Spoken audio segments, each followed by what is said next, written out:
The Ink and Paint Club podcast is intended for mature audiences. These guys can't go about like 3 seconds without saying a swear, so, listener discretion is advised. My favorite bit about Little Caesars, the joke always here is because they have like their hot and ready pizzas. Mm-hmm. And they're like, "Hey, come to Little Caesars. We got hot and ready pizzas. Are they any good? They're hot and they're ready."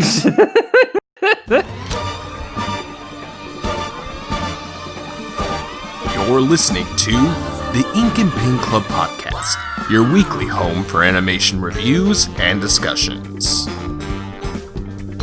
Hello, everybody. Welcome to another episode of the Ink and Paint Club podcast. My name is JD. And I'm Matt. And Kyle isn't here because, I don't know, pick a reason. He didn't have time to watch the movie. He was busy. I know. I'm saying Kyle has his own little hat of reasons he's not here for reasons. I just said pick one. I've seen that hat. It's a cool hat. It's got a donut pin on it. But before we get into it, I've just got a little bit of business to take care of here. I just want to remind everybody that you can follow us on our Facebook and Twitter if you want to stay up to date with this show as well as the other shows we've got going on the channel. We've also got a Discord that you can jump on into if you'd like. Matt, myself, and Kyle are in there periodically, and we'd always love to chat with our listeners. And if you're not already doing so, you can find this on most major streaming platforms now, including Spotify, Apple Podcasts, Google Podcasts, and of course on YouTube. So this week we are talking about Lupin III the First. Even after watching this movie, I have no idea why it's called that. I think it's pretty clear why it's called that, but it's still a very weird name for it. It is. It's a very strange title. But man, I have been wanting to talk about this movie for the longest time because I remember like last year, the year before, they're just the clips of this movie have been coming out slowly, and it just looked really fun, really really expressive, and I mean, to its credit, it is. But I've been like just trying to find an excuse to talk about this, and was finally able to check it out because it just came out like on Blu-ray in Japan.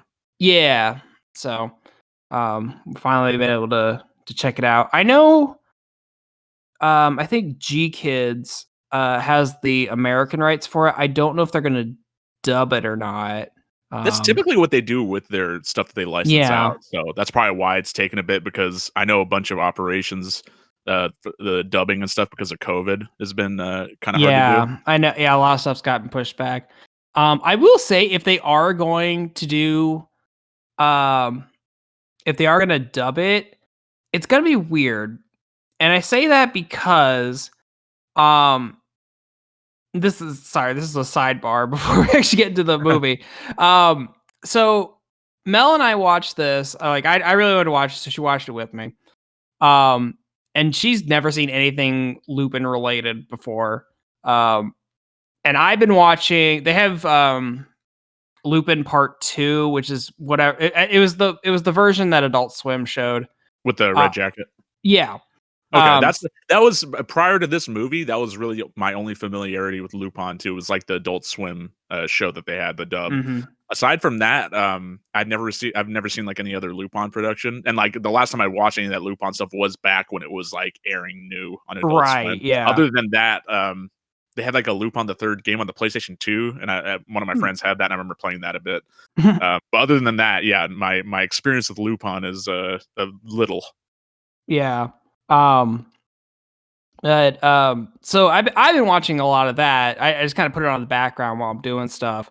Because it's just a fun, silly show. But I've gotten so used to those American voices. So after we watched this movie, we watched an episode of the show because I just wanted to show Mel. I was like, okay, this is what the show is like. And then we watched. I remembered that like I've never seen the Lupin movie that Hayao Miyazaki directed. Castle Cagliostro. Yeah. So I'm like, I've never seen that before. And it's on Netflix. So you can go watch it right now. So we watched that. and all the voices are just completely different because it was dubbed in 92. But way before Adult Swim dubbed their version of Lupin. Right, right. Lupin. Now, because I know, like, at a certain point, like, Disney started dubbing all the Ghibli movies, but before that, it was what, Miramax, right? Yes. So I wonder if that's actually... So I don't know, because Castle of Cagliostro isn't a Ghibli movie, it's a Hayao Miyazaki movie. Gotcha. Because he This did that before. I don't know if he formed Ghibli or joined Ghibli. I don't know what the whole process of that was. It was pre-Ghibli in any case. Right. Right. Okay. Yeah. So I don't think that's usually included in like the whole Ghibli canon or whatever. Right. It's very Ghibli because it looks exactly like their style. And a lot of like the side characters that aren't like the pre-established characters, they are very Ghibli-esque characters. In design, you mean? Yeah. Yeah, so there's a dub. I think it was done by this company called Streamline. They they dubbed it in 92. So I think this is like before pretty much any Lupin thing had come to America. Right. And for some reason, I looked it up because apparently there was some rights issues with the author of the original Arsène Lupin novel, like the original French novel, that they couldn't call him Lupin in the original dub. They had to call him Wolf for some reason. Oh, weird. It's weird because everyone else is fine, but like everyone just keeps calling him Wolf through the entire movie. And I'm like, the movie is called Lupin III. So I don't understand. But then they like redubbed it in 2000. But the 92 dub is what Netflix has, so that's what we had to watch. But getting back to my original point, it's gonna be weird if they don't bring back the actors from that dub, which I know they won't, because Toonami has been airing, I think, Lupin Part 5, and I looked up their voice cast and it's completely different. So you think they're going to use the most recent cast? That'd be my guess. They haven't said, like I said, I don't even know if they are dubbing it. If they do, which they most likely will, that'd be my guess. They probably use the most recent dub cast. I'm so used to that early 2000s dub cast, and everything else just sounds wrong. Well, Adult Swim's not known for like showing subtitle anime, right? It's almost always dubbed, except for like April Fool's jokes sometimes. Yeah, they only show dub stuff. I think they had a thing about it a couple years ago. Right. Because I think people were like, "Why don't you show subbed anime?" And they're like, "Fuck you." That's a reasonable response. Fuck you is a reasonable response for pretty much anything. Because fuck you, that's why. So yeah, enough of my ramblings. So we're going to talk about Lupin III the First, which is the first fully CG Lupin the Third movie, and also the first Lupin project to come out since the series creator died. Because he died last year, I think. Yeah, like not long before this one came out. So I'm wondering if he actually... I couldn't determine, because the wiki article on this is not that long, and it didn't say if he had any specific presence on the production of this movie. Like he has a credit for creating the series, but I wasn't sure if he had any part in it. I have no idea. Yeah, but I was kind of looking into like the production on it, and it's got some interesting stuff going for it. It does have like a lot of ties to stuff we've been talking about recently, actually. It's pretty interesting.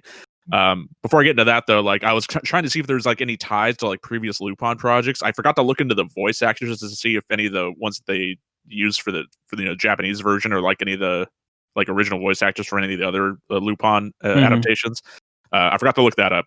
But the score is done by the same dude. His name is Yuji Ono, and he's mostly worked on Lupin projects, including Castle of Cagliostro. Nice. Yeah, because I noticed they use the same theme, like it's Lupin's theme. They use it a few times in the movie. Yeah, that was like because I hadn't watched Lupin in so long. Like when that thing kicked in, I was like, "Oh, I remember this." I got like a wave of Yeah. nostalgia hit me, and like it was really nice. Um, Speaking of, I mean, that whole intro sequence, like the stylization on it's like super neat. Like with Oh yeah, like that. There was like two big scenes outside of the trailers that were posted online. It was like the intro sequence to this movie, and then it was like early on in the movie during when they're when Jigen and Goemon are trying to break Lupin out of the police transit. yeah, Um, so that those two scenes right there is what really got me interested. Is like, wow, this the character is translated really well to 3D. Like the animation is really fluid and expressive. So I'm like, I'm down for this movie. yeah. And so when this stuff was when like the clips and everything were circulating around for this movie, it was like around the same time as the Dragon Quest Your Story as well. Mm-hmm. So it was interesting to see like these two big like CG anime like feature films that were coming out. Uh, and so there's a very good reason for that. I actually found out the director of this movie, Takashi Yamazaki, he was Mm-hmm. one of 3 directors on that Dragon Quest movie. Yeah, I was actually going to ask if these were done by the same studio. I don't know necessarily if it was done by the same studio because I forgot. I must have mentioned whatever stuff I looked up for Dragon Quest on the Dragon Quest episode, but Mhm. I know as far as the company that did the animation on this movie, it was Marza Animation Planet, and I was looking up their other credits, and it's pretty interesting. They're actually mostly known for just doing video game cutscenes. Huh. Um, so like they have done other features, like they did work on the live action Sonic movie. I'm not sure if they animated. I mean, yeah, because they had a bunch of different companies doing the visual effects on that. So, but because they're like under most of the video game stuff that they do is under Sega, because Marza Animation Planet is like, I guess they retooled the cutscene department and made it its own studio. So that's the reason why they're able to do movies that aren't necessarily Sega related. So they did like this. And then they also did one of those CG Resident Evil movies. I think it was, I think I wrote down Vendetta. So they Yeah, did one of those. yeah, And I'm looking at it here. It looks like they did a CG Captain Harlock movie a couple years ago too. they also did that, there's that Night of the Werehog, CG short. Yeah. Yeah, so they did that as well.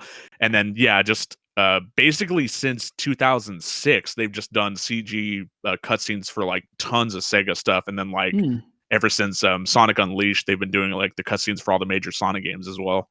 Well, I will say I think it'd be interesting to see some companies that like this do like primarily video game cutscenes like move more into feature animation. Because like I'm not the first to say this. I really wish Blizzard would just fucking make an animated movie already. Because Yeah, yeah. anytime they put out a Warcraft or an Overwatch short, and I'm like, this is beautiful. Make a full length version of this.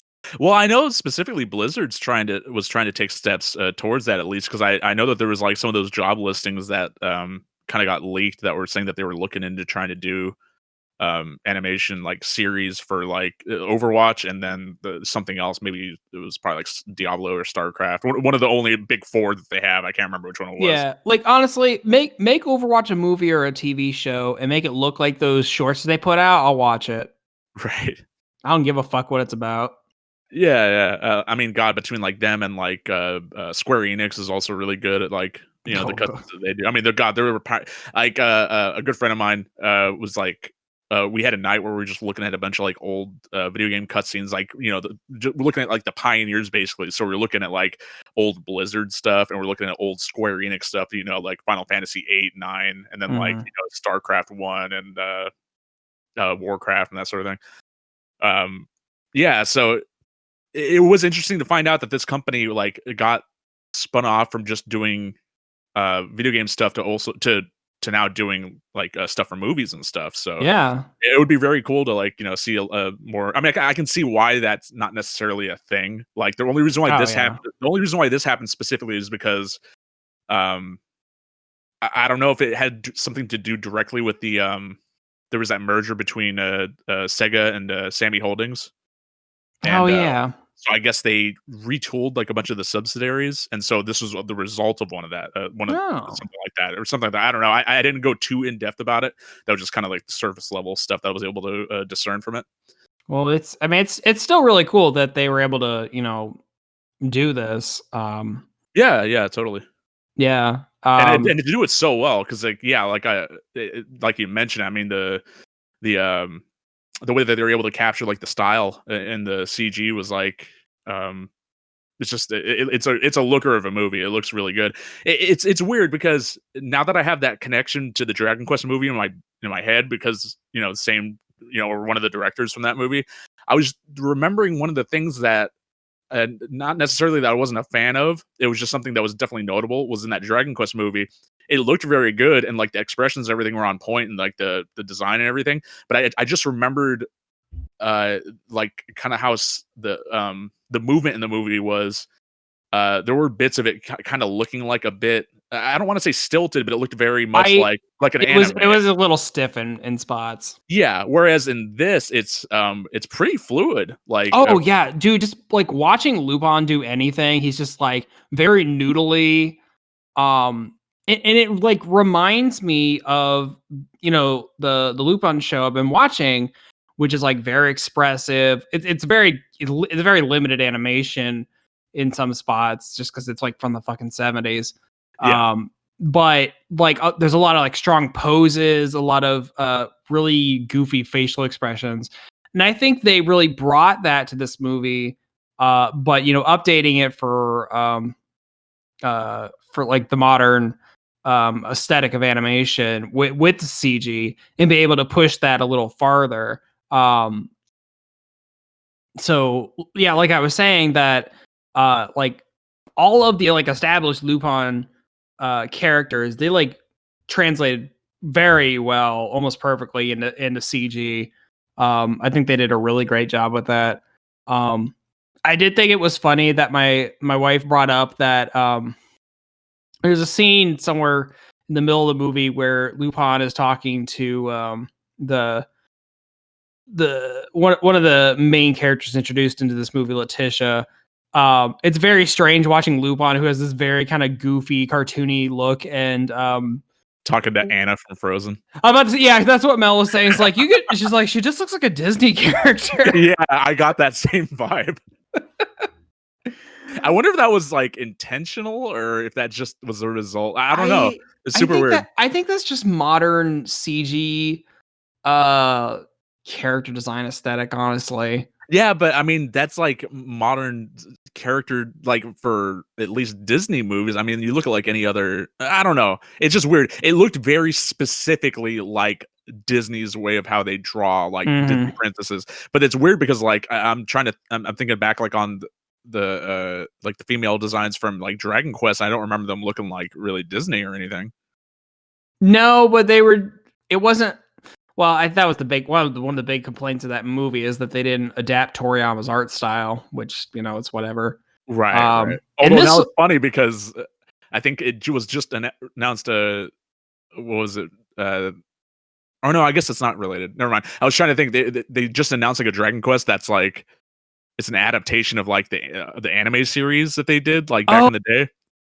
There was an old manga that ran in Shonen Jump for the longest, like back in the 80s or something, and so they're making a new anime. Like they made an anime. They're making like a reboot anime of it. Right. Well, so seeing like that era Toriyama style redone in like that new because it's specifically the way that the art style looks in that game is it looks like the coloring and everything is very reminiscent of like an anime from that era. So that's what kind of put that in my brain. Yeah. So I didn't really know what to expect of this movie, mostly because the trailers didn't really give off too much, which to its credit, I appreciated.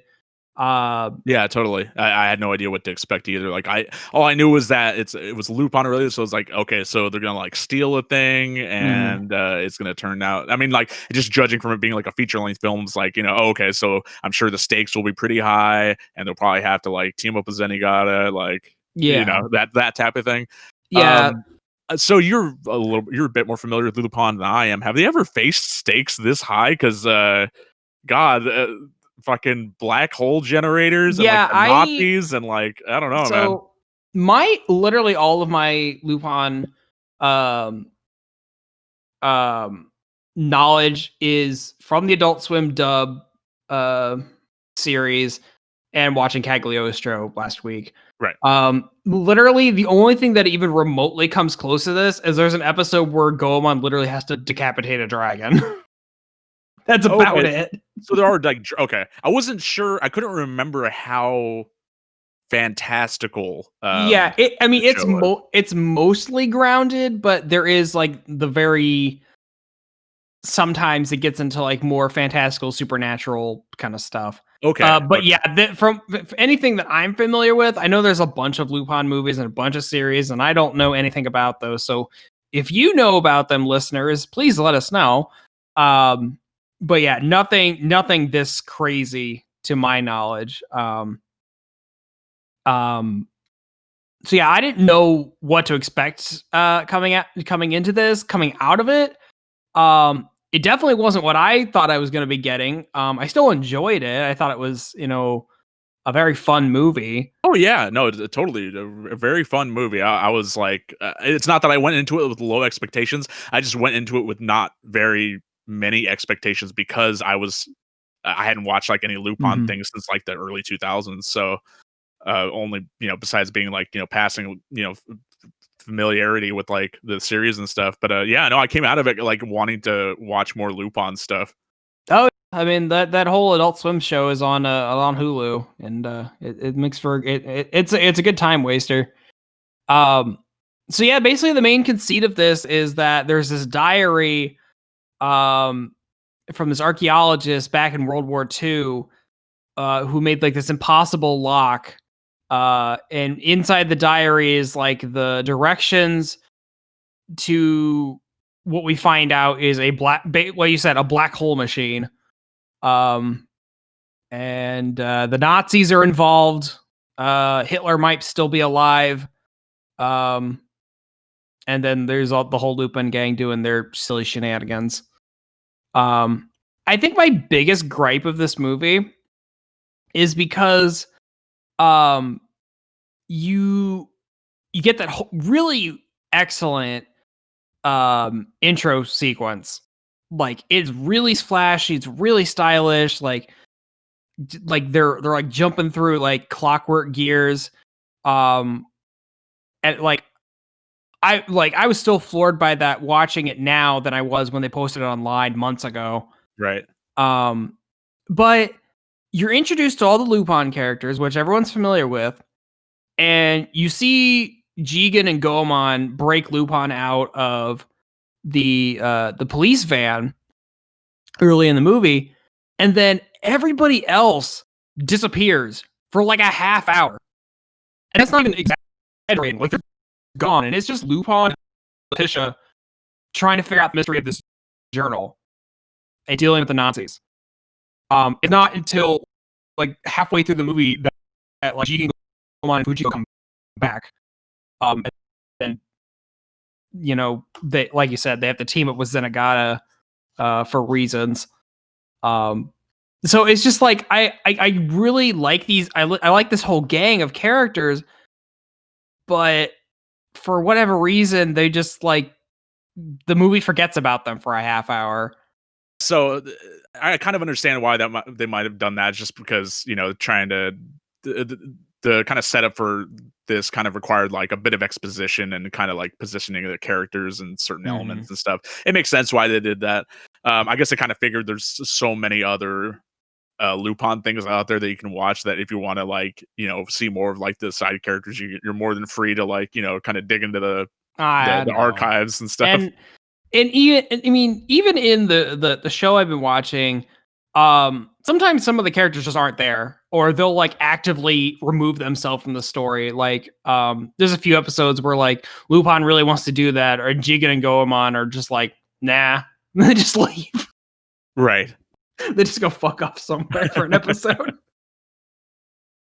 that's really funny. But so I get it. But I don't know. I don't like when established franchises bring in a new character and then that new character overtakes everybody else. I didn't feel like that was necessary. It was. I mean, I get what you're talking about. I feel like this is like the least intrusive it's been, and as far as like things I've seen that have done that sort of thing.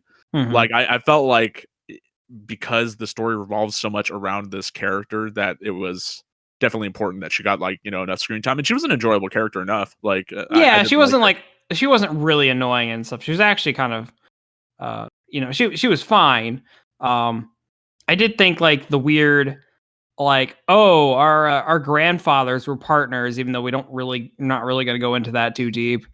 So we were destined to meet, and like, all right, sure. Well, I mean, I would prefer that over just having this like this girl that's just there and like it just Yeah, because I mean, as long as they like have ties like that, then it's a lot better than just sort of like introducing somebody out of the blue and then pretending yeah, like for just they're for the sake of doing it. exactly. Yeah, I guess So so. no, I thought it worked okay. I thought it worked out okay. Yeah. But I feel like this movie really kicks it into high gear once the whole Lupin gang is back together. When especially when they get down to the ancient cave in South America to go find the black hole machine, just like having everyone like have a role in navigating that whole um you know series of traps and stuff. Yeah, Um that was there's some funny bits in there, like how's it Goemon like not wanting to leave his sword behind to make the bridge and like they need like like a certain metal for like a this light. meteorite or something. Yeah, they need meteorite to make a light bridge appear, and apparently there's meteorite in his sword, and he's like, no, I'm not leaving it. You can't make me. And then they're like, fine. And then he's like, I'll come back for you. And then like for the next 5 minutes he's griping about it. Yeah. And It's then like, this wouldn't happen if I had my sword. it's like a Jigen's just like, lazing about and like just noticing like all the important clues, like just, Yeah. just randomly like, oh my They, God. So like before they even showed up, like there's not really any, there's only a couple deaths in this movie. There's the death of like of Letitia's adoptive grandfather, but then there's like the dude who just gets fucking got in the hallway. Like he just gets fucking squished into nothing. Like I was like, oh my God, that was surprising to see. yeah, they just like dissolve that guy. Yeah, that was crazy. Yeah, I was actually very surprised they just showed that, like, as gruesome as it is. It's like he basically collapses in on himself. Yeah. It's not bloody or anything. It's just very odd to watch. No, it's like it's actually very like cartoonish, but like still, it was like the implications of that or whatever are just like, oh my God, like Gone. it's gruesome. He did. It's gruesome without being like gory. Yeah. Yeah, and I think the only other person that really dies is the Nazi guy who gets sucked into the black hole Oh yeah, him too. Oh, I was at gonna the say, end. and then yeah, Letitia's adoptive grandpa too. Oh yeah, I He forgot he gets died. shot. Yeah. That's right. He Yeah, does. because even when there's that whole scene where they're taking over, like when they get Interpol in there to like take over the base there, Mhm. like right before Lupin like impersonates Hitler. Yeah. Because there's the bits there where like they're shooting up everything to take it over, and it looks like Jigen like actually shoots a couple guys, but I think he just disarms them. I couldn't quite tell. Yeah. Jigen is the world's best sharpshooter. Right. Like, just that whole fucking chase at the beginning of the movie where they're trying to break Lupin out of the police van, and fucking like Jigen without even looking just shoots up and shoots off a bolt on a road sign to make it fall over. That was a cool shot. There was Yeah. I don't know why that's specifically reminded me, but there's the bit where they're where Letitia and Lupin leap out of the helicarrier, and like they get Fujiko like catches them on the airplane, and then like Jigen and Goemon are like beneath them like with a car, and like the two gals leap down, and then as soon as Lupin leaves, they fucking swerve out of the way because there's too many people in the car. Just face plants onto the ground. Yeah. There's a lot of great like visual gags in this movie. Yeah. In addition to like the action sequences, which are like expertly done. Like they're so entertaining to watch. This movie definitely has a good sense of physical comedy. Yeah, totally. And like really takes advantage of, just how noodly these characters can be. Speaking of noodles, did you pick up on the cup noodle product placement there? I did. It's like they just break out legit branded cup noodle. It was funny, like, it reminded me of, I think it was the most recent, not the 7 remake that came out with Final Fantasy 15. Like, it Oh, where had they a just ton of, had like, cup. Coleman brand camping gear. No, well, no, they had legit, like, cup noodle placement too. Like, Oh I think yeah, you could get, like, a hat for your character in the game that's just, like, a big cup noodle, like, yeah. they wear, Which like, a helmet. I don't know how prevalent cup noodle is outside of Japan. Like I mean, I know you can get it here. I just don't like. I would say it's pretty. I mean, God, it's like the saving grace of any like college student, isn't it? People always talking about like Well, the. I I know mean, specifically cup for noodle. I would think maybe instant lunch, like Maruchan's probably like. that's the one I usually get. Yeah, I'd be hard pressed to say that it's more popular, but I know that I've had more Maruchan than cup noodle before. I've tried. I think I've tried cup noodle, and I couldn't. Like I don't know. I fucked it up somehow. Which you'll just pour hot water into it. I mean, maybe my water wasn't hot enough to make the boiled noodles or something. I don't know. uh, But every time I've done it since I was a kid, I know you're supposed to like boil water and then pour it in, but I always put the water inside of there and then microwave it. And I know that's not advised because it's styrofoam and everything, but it's fine. It turns out fine. But the thing is, there was one time when I was a kid where I put the cup noodle in the microwave and I forgot to put the water. And it caught on fire, and our house filled with cup noodle powder, and we had to fucking air it out for like an hour. It was toxic. It was bad. It's amazing. We had to throw it on the patio and spray it with a hose. Like, Oh my god. But yeah, I mean, all the like established Lupin characters are, just the same as they ever are. Fujigo's trying to find a way to fuck over everybody else. Jigen's a smart ass. Gomen's kind of just sitting there doing his thing. I love every time that Zenigata just shows up. Is just pointing and screaming. he's got all like the fleet of like the Interpol officers behind him. Like, Dude, like that's part of like Zenigata's the part of the humor of his character. He just has this giant fleet of Interpol officers just behind him at all times. he's tenacious. I know. I just love how they're just tripping over each other, just to like there's just a fucking army of police officers. And I'm like, where do you get all these people from? There's a funny gag at the end of the movie when Letitia's seeing Lupin and the gang off, like in their inflatable, and like Zenigata and like all the officers are like chasing after him in, like a patrol boat, and like they pass her by, and like Zenigata like passes her a glance, and then like he fucking like sits up and like salutes really quick, and then like the shots like the boat passing by in the whole frame, and like all the officers start saluting like one after the other, like very suddenly. Like they got a laugh out of me. Yeah. I don't know. It like sometimes I feel like when I've watched Japanese things, like the Japanese definitely have a different sense of humor than America, and I feel like a lot of what I've seen is like word humor. A lot of Japan has a lot of like word stuff because kanji and all that stuff. Okay, speaking of word stuff, because you and I watched presumably the same copy of the movie. Yeah, The subtitles were real bad. Well, I mean, they weren't the worst that I've seen. It was serviceable. You get pretty much like 90% of like what's trying to be said there, but there's definitely some mistranslations, and like the way that they kind of translated some things were a bit different. Like I think every time they said grandfather in the movie, it said grandmother. And like every time they said Lupin, it flips periodically, and they misspell Lupin's name, like they add an E on the end, like every time too. Yeah, it was really Lupine. Weird. Yeah. So I think the version we watched was like a very literal dub or translate. Yeah, it's translation. I feel like when you do subtitle a movie, you kind of have to give it a little bit of flavor, kind of to give it a little more context when you're translating it to a different language. Yeah. But this one was just like a very like direct out of Japanese subtitling.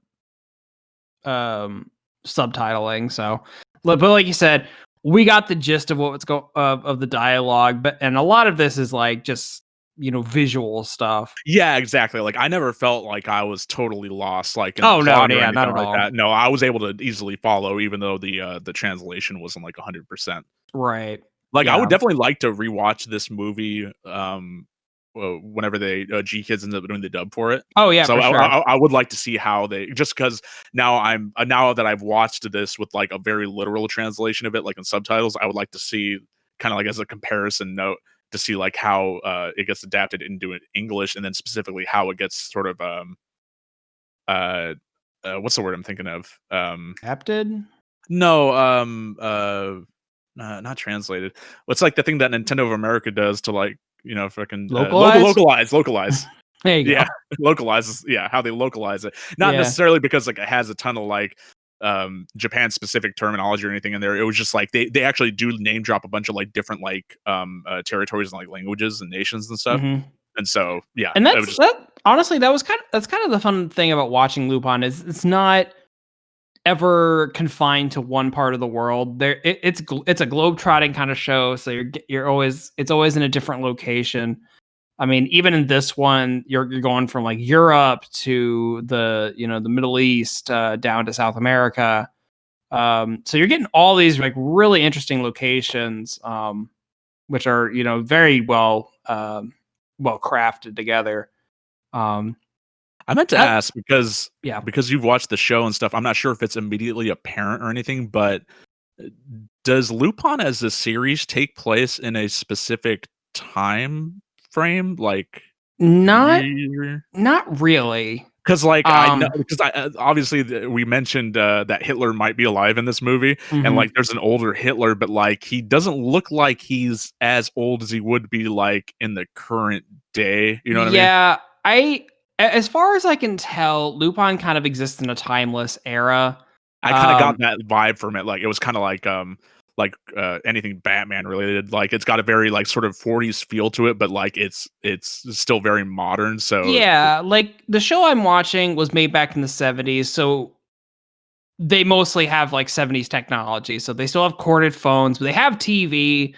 They've got radio, like long distance radios, but then they've got like all this kind of like borderline James Bond spy shit. yeah.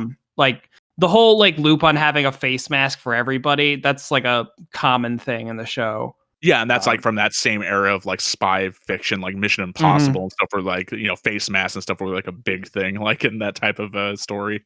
right. So yeah, Yeah, it doesn't it doesn't really like date itself to a specific era. It's vague enough that you could play it to any time frame and you could be like, yeah, that's about right.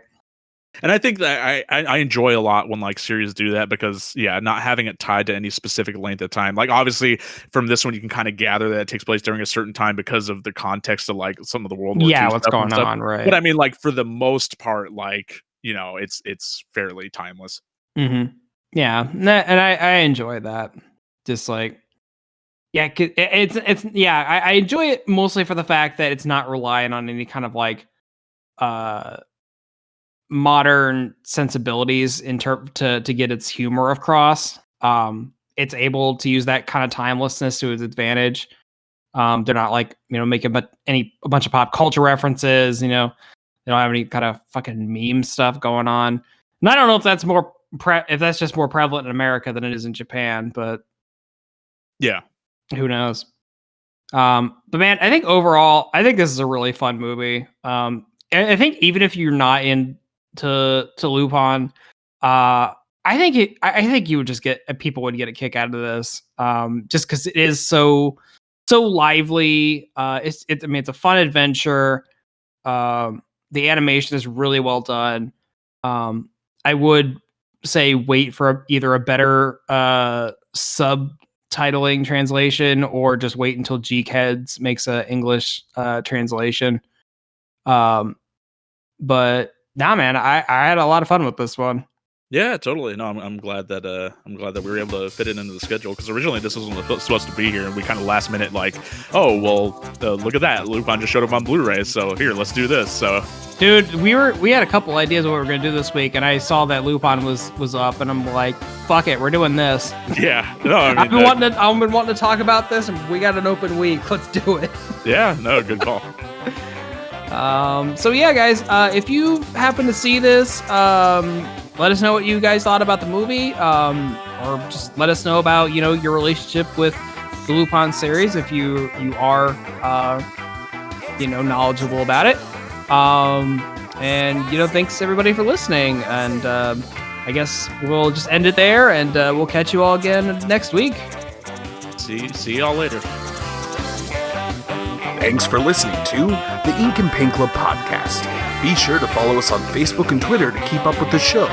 Join our Discord to chat with us, and subscribe to our Patreon for some cool bonuses. Links are in the description. We'll see you next time.